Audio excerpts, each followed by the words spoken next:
नमस्कार, आप देख रहे हैं डीपी के न्यूज़। मैं हूं आपके साथ अदिति। खेत जोतकर, कड़ी धूप में हल चलाकर, मेहनत मजदूरी कर किसान देश को अनाज देता है। आज वही किसान देश की सड़कों पर उतरा है। किसान आंदोलन को आज 9 दिन हो गए हैं। सरकार जो किसानों के नाम पर बहुमत में आई, आज किसान उसी सरकार के खिलाफ सड़कों पर हैं।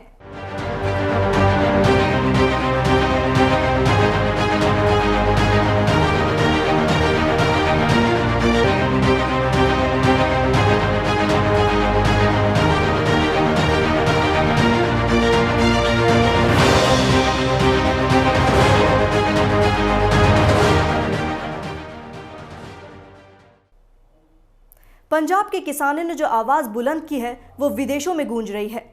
भारत से उठी आंदोलन की चिंगारी अब अमेरिका, ब्रिटेन, फ्रांस और यूरोप में सुलग रही है।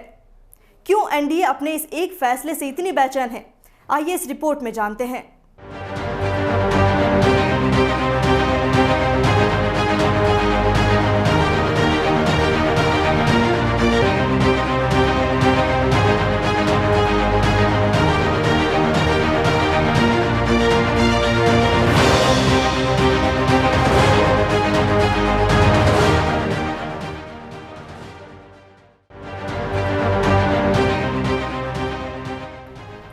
बहुमत में आने के बाद मोदी सरकार ने अब तक कई ऐतिहासिक फैसले लिए, चाहे वो धारा 370 हो या 3 तलाक का मामला।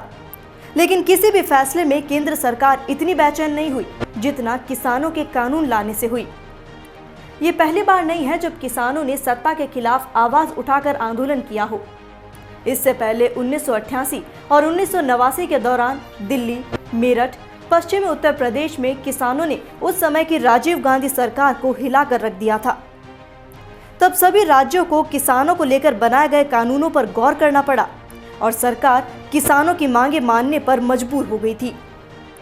उस आंदोलन ने राजीव सरकार को विदा करने पर मजबूर कर दिया था। वैसे ही स्थिति आज मोदी सरकार की हो गई है। एनडीए सरकार ने यूं तो किसानों के हित में कई कदम उठाए हैं, लेकिन जिस तरह से बिना संवाद किए कोरोना काल में ये तीनों अध्यादेश लाए गए, उससे किसानों के मन में सरकार के प्रति संदेह का बीज उत्पन्न हो गया। अब इन कानूनों का सिर्फ किसान ही नहीं, राजनीतिक संगठन और यहां तक कि एनडीए सरकार के साथ कई गठबंधन पार्टियां भी विरोध करने लगी हैं। राजनीति के चाणक्य माने जाने वाले अमित शाह ने वार्ता करने के अलावा चुप्पी साध रखी है। हालांकि खुद को देश का सेवक बताने वाले प्रधानमंत्री कई बार किसानों को बोल चुके हैं कि ये कानून उनके भले के लिए है, लेकिन किसान अब अड़ गए हैं। कई बार एक देश एक बाजार की बात कह चुके पीएम मोदी अब ये जान गए हैं कि इस नारे को लागू करना इतना आसान नहीं है। उन्हें शायद अब ये पता चल गया है कि 80% छोटे और सीमांत किसानों की ऐसी स्थिति नहीं है कि वे फसल को बाहर जाकर बेच सकें। इसलिए अब ये आंदोलन और कितना पसरेगा ये कहना मुश्किल है।